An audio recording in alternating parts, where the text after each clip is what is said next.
Hello friends, welcome to my channel Sara Priya's Kitchen. Friends, Pongal வந்துருச்சு. So fruits vegetables எல்லாம் shop பண்ணியிருக்கேன். அதை வந்து நான் ஃப்ரிட்ஜில் அரேஞ்ச் பண்ண போகிறேன். ஃப்ரிட்ஜை அரேஞ்ச் பண்ணுறதுக்கு முன்னாடி என்னோடய ஃப்ரிட்ஜ் இப்படி தான் இருக்குது. ஸோ எல்லாத்தையுமே நான் அரேஞ்ச் பண்ணிவிட்டு நான் காமிக்கிறேன். ஃப்ரீசரில் இந்த மாதிரி வச்சுருக்கேன். நான் எல்லாத்தையும் கம்ப்ளீட் பண்ணிவிட்டு நான் காமிக்கிறேன். டீப் க்ளீன் பண்ணுற மாதிரி இல்லை, ஆல்மோஸ்ட் எல்லாமே க்ளீனாக தான் வச்சுருக்கேன் ஓரளவுக்கு. ஸோ இந்த ஃப்ரூட்ஸையும் வெஜிடபிள்ஸையும் வந்து நான் ட்ரேயில் அரேஞ்ச் பண்ணிவிட்டு நான் காமிக்கிறேன். அவ்வளோதான் ஃப்ரெண்ட்ஸ், ஒரு 10 நிமிஷம் தான் ஸ்பெண்ட் பண்ணேன், எல்லாம் முடிச்சிட்டேன். இப்போ நான் எப்படி அரேஞ்ச் பண்ணியிருக்கேன்னு காமிக்கிறேன். நான் ஸ்விட்ச் ஆஃப் பண்ணியிருக்கேன், ஏன்னா என்னோடய ஃப்ரிட்ஜ் வந்து சவுண்டு கொடுத்துட்டே இருக்கும், அதனால். ஸோ இந்த மாதிரி தான் அரேஞ்ச் பண்ணியிருக்கேன். எக்ஸ்ட்ராவாக வந்து நான் எதுவுமே வைக்கலை, எல்லாம் அதே மாதிரி தான் இருக்குது. அந்தந்த பேஸ்கெட் காலியான உடனே தான் நான் வாங்குவேன். இப்போ வாங்கி வச்சுட்டு நான் அரேஞ்ச் பண்ணதுக்கப்புறம் இப்படி இருக்குது. இதில் வந்து மேலே வந்து பச்சை மிளகா இருக்கு இல்லையா, அதை வந்து காம்பு கிள்ளிட்டு இந்த மாதிரி போட்டு வச்சுருக்கேன். மெயினாக என்னென்னா, காம்பு கிள்ளிட்டு வச்சிங்கன்னா கொஞ்சம் லைஃப் வரும், இல்லைன்னா சீக்கிரமே ஒரு மாதிரி அழுகி போன மாதிரி ஆகிடும். இதில் வந்து கருவேப்பிலை வந்து போட்டு வச்சுருக்கேன். கருவேப்பிலை வந்து எப்படின்னா, நம்ம கீழேயும் மேலேயும் வந்து இந்த மாதிரி டிஷ்யூ பேப்பர் போட்டுட்டு நீங்கள் வச்சிங்கன்னா கொஞ்சம் அப்படியே ஃப்ரெஷ்ஷாகவே இருக்கும்.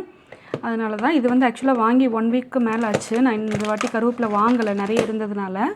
அவ்வளோதான். இதை வந்து மேலே ஏற்றுற மாதிரி வச்சுருக்கேன். கீழே வந்து பார்த்திங்கன்னா, இப்போ இன்றைக்கி குக் பண்ணுறதுக்கு இந்த கீரையும் இந்த கிழங்கும் நான் இப்போ எடுத்துருவேன். இப்போது இதில் வந்து இது ரெண்டுலேயுமே சாமி பூ வச்சுருக்கேன். எப்போவுமே இவ்வளோ பூ இருக்காது. இப்போ வந்து பொங்கல் வர்றதுனால கொஞ்சம் முன்னாடியே வாங்கி வச்சிடலான்னு சொல்லிட்டு வாங்கி வச்சுருக்கேன். இதில் வந்து மாவு, கோதுமை மாவு நம்ம டஸ்டிங் பண்ணுவோம் இல்லையா, சப்பாத்தி இதெல்லாம் தேய்க்கும் போது. ஸோ அந்த டஸ்டிங் பண்ணுற மாவு வந்து அதில் உள்ள எந்த எக்ஸ்ட்ரா மாவு வந்து உள்ள அந்த கோதுமை மாவு பிசைஞ்சது எதுவுமே பிசுறு இல்லாத மாதிரி க்ளீனாக இருக்கிற மாதிரி இந்த பாக்ஸில் எப்போவுமே வச்சுருவேன். டஸ்டிங் பண்ணும்போது மட்டும் இதை எடுத்துகிட்டு நான் 3 டைம்ஸ்க்கு மேலே இதை யூஸ் பண்ணிட்டேன்னா இந்த மாவை நான் கோதுமை மாவு பிசைகிறதுக்கு எடுத்துக்குவேன். ஸோ அவ்வளோதான். இதை வந்து நான் இந்த மாதிரி ஃப்ரிட்ஜிலேயே வச்சுறதுனால எனக்கு ரொம்ப யூஸ்ஃபுல்லாக இருக்குது. இதில் வந்து மாவு ஸ்டோர் பண்ணியிருக்கேன். கீழே வந்து இந்த மாதிரி ஒரு பேஸ்கெட் வச்சுருக்கேன். முதல்ல வந்து நான் பால் பாத்திரத்துக்கு மட்டும் கீழே இந்த மாதிரி ஒரு பவுல் வச்சுருந்தேன். இப்போ என்னென்னா, மாவு கூட இந்த மாதிரி இந்த பிசுறு இதெல்லாம் வந்து கொட்டுது கீழே வந்து அந்த உதிர்ற போது அந்த ட்ரே வந்து அழுக்காயிடுது. ஸோ அதனால் அதுக்கு தனியாக ஒரு பேஸ்கெட் வச்சுருக்கேன் நான். ஸோ மாவு பாத்திரத்தை எடுத்து யூஸ் பண்ணிவிட்டு திருப்பி அந்த பேஸ்கெட்டில் வைக்கிறதுனால கீழே வந்து டஸ்ட்டு ஆகாமல் இருக்கும். இதில் வந்து நான் ஜிஞ்சர் வந்து கழுவி வச்சுருக்கேன். எப்போவுமே வந்து நம்ம கழுவி வச்சிட்டோன்னா நமக்கு கொஞ்சம் அது வந்து லைஃப் வரும். மண்ணோடு வச்சிட்டோன்னா நமக்கு சீக்கிரமே அழுகி போன மாதிரி ஆகிடுது. ஸோ அதனால் அப்படி வச்சுருக்கேன். இதில் வந்து மஷ்ரூம் இன்றைக்கி வாங்கி வச்சது தான். இதில் வந்து பார்த்திங்கன்னா, எல்லாமே வந்து கை எடுக்கிற மாதிரியான பேஸ்கெட்டில் தான் போட்டு வச்சுருப்பேன். இதில் வந்து தக்காளி, இந்த சைடு வந்து பூசணிக்காய் வாங்கி வச்சுருக்கேன். பொங்கல் வருது இல்லையா, ஸோ அதுக்கு வந்து இப்போ சாமி தட்டில் வைக்கிறதுக்காக வாங்கினது தான். பூசணிக்காய் வந்து நல்லா டிஷ்யூ பேப்பரில் ரோல் பண்ணி வச்சுருக்கேன். அது வந்து நமக்கு அப்போ தான் வந்து கெட்டு போகாமல் இருக்கும். ஃப்ரிட்ஜில் வச்சா கூட ஒரு மாதிரி பூஞ்சை பிடிச்ச மாதிரி ஆகிடுது, அதுக்காக தான். இதில் வந்து வெண்டைக்காய் வச்சுருக்கேன். இதில் வந்து மேலே டிஷ்யூ பேப்பரை போட்டு க்ளோஸ் பண்ணியிருக்கேன்.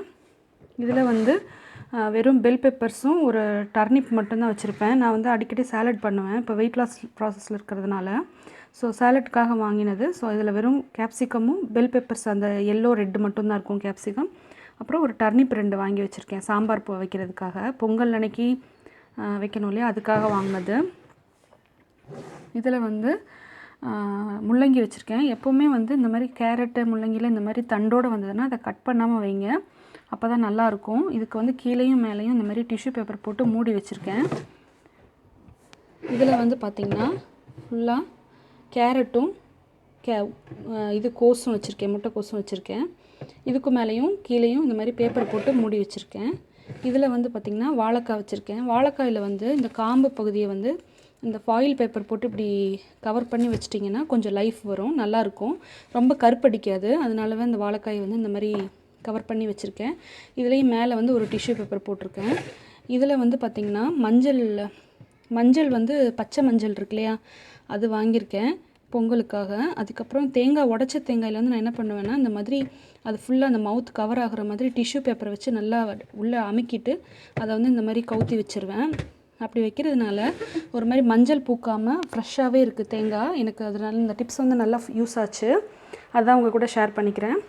கீழே வந்து ஆஸ் யூஷுவல் நான் சொன்ன மாதிரி தான் ஆல்ரெடி நான் என்னோடய ஃப்ரிட்ஜ் ஆர்கனைசேஷன் வீடியோவில் போட்டிருப்பேன். செகண்ட் வீடியோவில் போட்டிருப்பேன்னு நினைக்கிறேன். ஸோ அதில் இருக்கிற மாதிரியே தான் இருக்குது, எதுவும் நான் சேஞ்ச் பண்ணிக்கல. என்னோடய இந்த டோர் சைடு வந்து நான் ரொம்ப கிளம்ஸியாக எதுவும் வச்சுக்க மாட்டேன். இதில் வந்து பார்த்திங்கன்னா இன்ஸ்டன்ட் டீ, அதுக்கப்புறம் இதில் வந்து வெத்தலை பாக்கு வாங்கி வச்சுருக்கேன். நான் இதை இன்னும் சீல் ஓப்பன் பண்ணவே இல்லை. ஆக்சுவலாக இதெல்லாம் பிக் பாஸ்கெட்டில் வந்தது. இப்படியே இருந்தால் கொஞ்சம் ஃப்ரெஷ்ஷாக இருக்கும், பொங்கலுக்காக சாமி கும்பிட வாங்கினதுனால. அப்புறம் இதில் வந்து கெச்சப்பும் நன்னாரி எசன்ஸும் வச்சுருக்கேன். இதில் வந்து தயிர் உர ஊற்றி எடுத்து வச்சுருக்கேன். இதில் வந்து பால் வச்சுருக்கேன். பாலில் வந்து கீழே பார்த்திங்கன்னா கீழே ஒரு சின்ன தட்டு போட்டு வச்சுருக்கேன். அது வந்து நமக்கு அலம்பும்போது சிந்தாமல் இருக்கும், அதுக்காக இந்த தட்டு போட்டு வச்சுருக்கேன். ஸோ நம்ம வந்து வீக்லி ஒன்ஸ் அந்த தட்டை எடுத்து க்ளீன் பண்ணால் போதும். நம்ம அப்படியே வச்சிட்டோன்னா ஸ்மெல் வந்துடும், அதனால தான். அதுக்கப்புறம் இதில் வந்து குங்குமப்பூ, ஏலக்காய் பொடி, அப்புறம் வெண்ணிலா எசன்ஸ் கூட நம்ம வடிஞ்சிரும் அப்படிங்கிறதுனால கீழே இந்த மாதிரி ஒரு கப்பு போட்டு இதில் வச்சுருக்கேன். இதில் வந்து பார்த்திங்கன்னா நம்ம அந்த சில்லி ஃப்ளேக்ஸு, அதுக்கப்புறமா வந்து ஃபுட் கலரிங்ஸ் இருக்குல்ல, கேசரி பவுடர், அது வச்சுருக்கேன். அவ்வளோதான் என்னோடய ஃப்ரிட்ஜில் இருக்குது. எல்லாம் அரேஞ்ச் பண்ணதுக்கப்புறமா இந்த மாதிரி இருக்குது.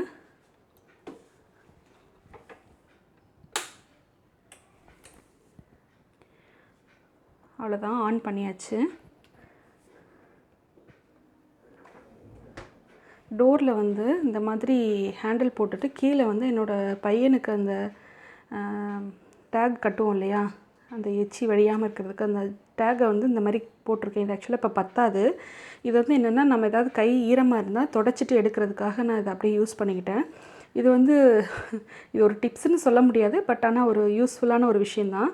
நம்ம கிளாத்து போட்டோன்னா கூட கீழே விழுந்துரும். இந்த மாதிரி பட்டன் இருக்கிற மாதிரி டேக் நம்ம யூஸ் பண்ணோன்னா அது வந்து நம்ம துடைக்கிறதுக்கு வாட்டமாக இருக்கும், நம்ம இழுத்தாலும் டக்குன்னு வராது. ஸோ அதுக்காக இந்த டோர்லேயே இது மாதிரி ஒன்று தொங்க விட்டுருப்பேன்.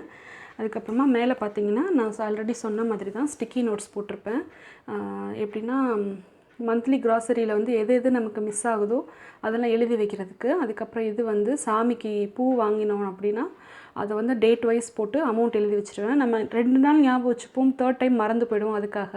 அப்புறம் இதில் வந்து கேஸ் சிலிண்டர் எழுதி வச்சுருப்பேன். இது வந்து நம்ம புக்கிங் பண்ணுறதுக்கு தேவையான போது டேட்டு மிஸ் பண்ணிவிடுவோங்கிறதுனால மேலே வந்து ஒரு பென்சில் வச்சுருக்கேன், நம்ம எழுதி நோட் பண்ணி வைக்கிறதுக்கு. ஃப்ரீசரில் வந்து பார்த்திங்கன்னா இந்த மாதிரி தான் இருக்குது. நம்ம எப்போவுமே நிறைய டம்ப் பண்ணாமல் இருந்தாலே ஃப்ரிட்ஜ் எப்போவுமே க்ளீனாகவே இருக்கும். இது வந்து நான் மிளகு போட்டு வச்சுருக்கேன், ஹோல்சேலில் வாங்கிட்டு. இது வந்து ஏலக்காய், மேலே இருக்கிறது வந்து கார்ன்ஃப்ளோர். இதை வந்து ஒரு டப்பாவில் கொட்டி வச்சுட்டேன், ஏன்னா அந்த பவுடர் பேக்கெட்டில் வந்து ஒட்டிக்குது, அதனால் வந்து பாக்ஸில் போட்டு வச்சுருக்கேன். இதில் வந்து பார்த்திங்கன்னா மண்டை வெல்லம், அச்சு வெல்லம், கருப்பட்டி இருக்கு இல்லையா, அதெல்லாம் போட்டு வச்சுருக்கேன். ஃப்ரீசரில் வச்சுட்டேன், ஏன்னா வெளியில் வச்சா கனிஞ்சு போய்டுதுங்கிறதுனால. இதில் வந்து பார்த்திங்கன்னா ஃபுல்லாக ஓப்பன் பண்ண மசாலாஸ் இருக்கு இல்லையா, fish fry masala, mutton masala, அந்த மாதிரி. அப்புறம் இந்த ஹோல் கரம் மசாலாவில் வந்து பிரிஞ்சி இலை, கசூரி மெத்தி, அந்த மாதிரி ஐட்டம்ஸ்லாம் வந்து இந்த மாதிரி பாக்ஸில் போட்டு வச்சுட்டேன். இந்த மாதிரி ஆர்கனைசர்ஸ் வாங்கி நம்ம போட்டு வச்சுடுறதுனால நமக்கு வந்து ஒரு மாதிரி கிளம்ஸியாக இல்லாமல் இருக்கும், ஈஸியாக எடுக்கிறதுக்கும். இப்போ நம்ம எடுக்கணுன்னா அதை தேட வேண்டியதில்லை, இந்த ட்ரே மட்டும் எடுத்து நம்ம எடுத்துகிட்டு திருப்பி உள்ளே வச்சிடலாம். அதுக்காக இந்த சைடு பார்த்திங்கன்னா டோரில் வந்து நான் எதுவும் வைக்கல நிறைய. இதில் வந்து ஓப்பன் பண்ண பிஸ்தா பருப்பு வச்சுருக்கேன். இதில் வந்து நம்ம இந்த இன்ஸ்டன்ட் காஃபி ஓப்பன் பண்ணேன்னா இதில் போட்டு வச்சுருவேன். நான் மொத்தமாக வாங்க மாட்டேன். ஸோ 10 ரூபா பாக்கெட் அந்த மாதிரி வாங்கும்போது மிச்சம் இருக்கிறத வந்து இந்த மாதிரி ஃப்ரீசரில் போட்டுருவேன். அது வந்து கொஞ்சம் நல்லாயிருக்கு, ஈஸியாக கட்டிப்படாமல் இருக்குது. இதில் வந்து பார்த்திங்கன்னா எக்ஸ்ட்ரா வெந்தயம் போட்டு வச்சுருக்கேன் டப்பாவில். இதில் வந்து கார்ன் வச்சுருக்கேன், கார்ன் ரைஸ் இந்த மாதிரி பண்ணுறதுக்கு. ஸோ இவ்வளோ தான் ஃப்ரெண்ட்ஸ். நான் ஃப்ரிட்ஜை வந்து அடிக்கடி ஆர்கனைஸ் பண்ண மாட்டேன், எடுக்கும் போதே எப்போவுமே இப்படியே நீட்டாக வச்சு எடுத்துட்டோன்னா கொஞ்சம் நீட்டாக இருக்கும், அதுக்காக தான். அதுக்கப்புறம் பார்த்திங்கன்னா ஃப்ரூட்ஸை வந்து இந்த மாதிரி ட்ரே போட்டு வச்சுருக்கேன்.